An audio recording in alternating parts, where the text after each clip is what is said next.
Pemilu perlu senantiasa mempertimbangkan tidak hanya aspek regulasi, tapi juga aspek etik para pemegang jabatan publik. Dengan demikian, diharapkan dapat membentuk sistem yang kuat untuk mengantisipasi ketidaknetralan aparatur negara dalam penyelenggaraan pemilu sekaligus memastikan proses pemilu yang langsung, umum, bebas, rahasia, jujur, dan adil. Berdasarkan pertimbangan hukum tersebut di atas, dalil-dalil pemohon berkenaan dengan mobilisasi atau netralitas pejabat atau aparatur negara adalah tidak beralasan menurut hukum. Assalamualaikum warahmatullahi wabarakatuh. Saudara-saudara sekalian, baru saja kita mendengarkan putusan Mahkamah Konstitusi terkait hasil akhir Pilpres tahun 2024. Putusan ini sebetulnya tidak mengejutkan. Putusan hari ini mengkonfirmasi bahwa kita semua termasuk MK tak kuasa menghentikan laju pelemahan demokrasi di negeri kita tercinta. Sebagai catatan, kami sangat bangga dengan 3 hakim MK yang menyatakan dissenting opinion. Yang saya muliakan Profesor Saldi Isra, Profesor Eni Nurbaningsih, Profesor Arif Hidayat. Mereka adalah orang-orang yang mulia yang menjadi harapan bagi tegaknya konstitusi dan kembalinya marwah Mahkamah Konstitusi ke depan. Dan mereka akan menjadi catatan indah dan baik dalam sejarah kita berbangsa dan bernegara. Profesor Saldi Isra tadi mengingatkan tentang keadilan substansial, bukan sekedar keadilan prosedural. Ini adalah catatan amat penting yang sayangnya terabaikan dalam proses demokrasi kita akhir-akhir ini. Artinya kita memiliki tugas yang masih panjang. Sebab demokrasi kita sesungguhnya masih ringkih dan harus terus-menerus dijaga dan dirawat. Namun kami masih menerima dan kita semua menghormati keputusan Mahkamah Konstitusi ini sebagai keputusan yang final dan mengikat. Saudara-saudara sekalian, perlu usaha kita semua untuk terus-menerus memperkuat demokrasi. Perlu sensitivitas kita semua untuk terus-menerus menjaga agar amanat reformasi tidak tergerus walaupun proses penggerusannya berjalan pelan-pelan, sedikit-sedikit yang seringkali membuat kita terlena. Kita semua sadar, kita masih harus kerja keras, harus kerja terus-menerus untuk menyadarkan publik luas bahwa institusi demokrasi yang kuat, yang berfungsi baik, itu sama pentingnya dengan institusi ekonomi yang kuat, yang berfungsi dengan baik. Keduanya, proses demokrasi, proses ekonomi harus berjalan dengan baik, dengan efisien, efektif, dan menggunakan prinsip-prinsip yang benar. Oleh karena itu kita semua harus terus bekerja, harus terus merangkul dan memperkuat masyarakat.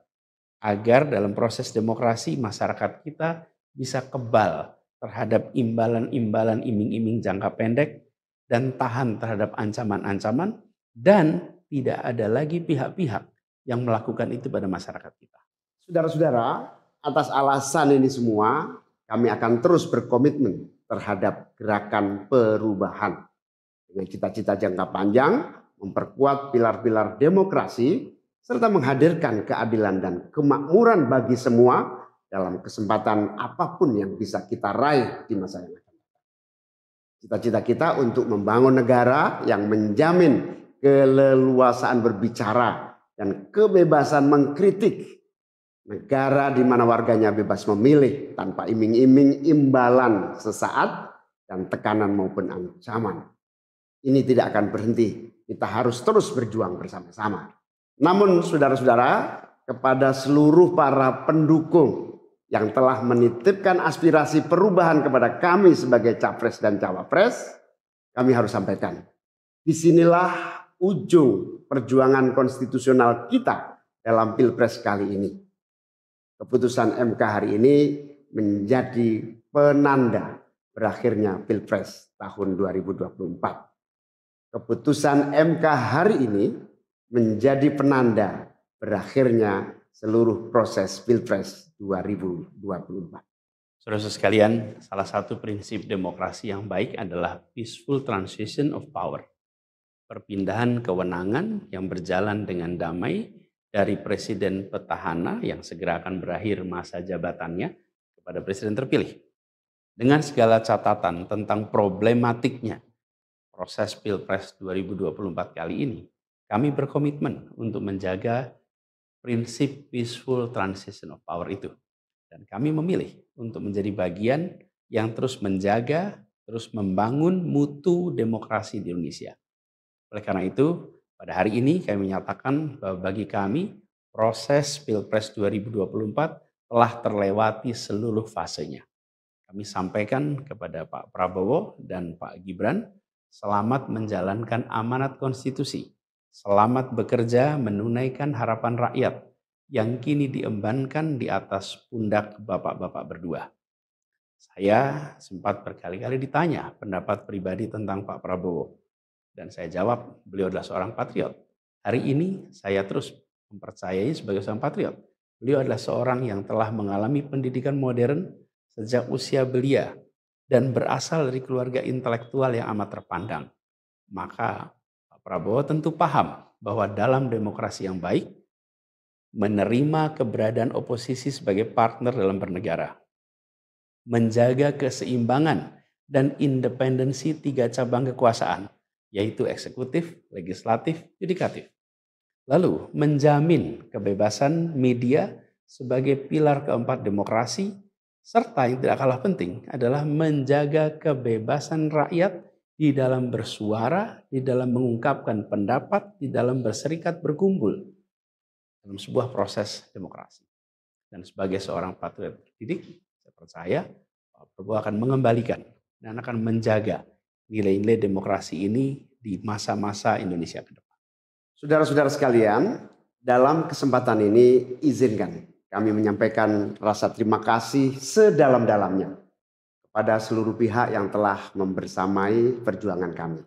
Partai pengusung, Partai Nasdem, PKS, PKB, teman-teman Timnas Amin, teman-teman tim hukum nasional, seluruh teman-teman relawan, para ulama, para tokoh-tokoh agama, para pakar dan rekan-rekan media. Semua yang telah ikut berjuang bersama-sama mendukung perubahan. Mengorbankan banyak tenaga, pikiran dan harta demi memperjuangkan aspirasi perubahan. Saya ucapkan terima kasih. Juga pada anak-anak muda yang pada Pilpres kali ini memberi warna baru, membawa pesan optimisme, pesan kreativitas, pesan inovasi, pesan kebaruan. Terima kasih telah menjadikan Pilpres kali ini Pilpres yang menyenangkan, mencerahkan. Yang tidak kalah penting adalah mencerdaskan. Kampanye yang membuat kita mendapatkan perspektif baru tentang apa arah Indonesia ke depan. Dan itu kami berpesan kepada semua, melihat proses yang terjadi. Proses politik sering nampak kotor dan berujung pada kecewaan. Tapi jangan sampai itu semua membuat kita berputus asa pada proses politik. Begitu banyak cita-cita besar yang dapat diperjuangkan melalui jalan politik. Bila saat ini kondisinya masih begitu mengecewakan, justru ini adalah tanda, ini adalah pengingat bahwa perlu semakin banyak dari kita semua yang mau berjuang di jalan politik. Ini adalah panggilan mereka-mereka yang berintegritas, yang menjunjung tinggi etika, yang memikirkan tentang masyarakat, tentang negara, tentang rakyat, untuk mau masuk di wilayah politik. Bawa kompetensinya, bawa integritasnya, dorong, jangan menyerah, dan jangan putus asa. Jalan perjuangan masih terbentang panjang.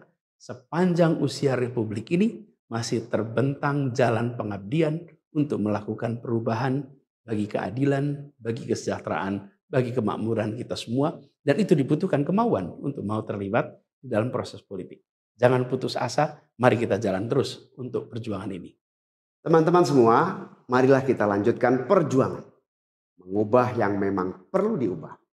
Melanjutkan perjuangan untuk memperbaiki apa yang memang perlu diperbaiki.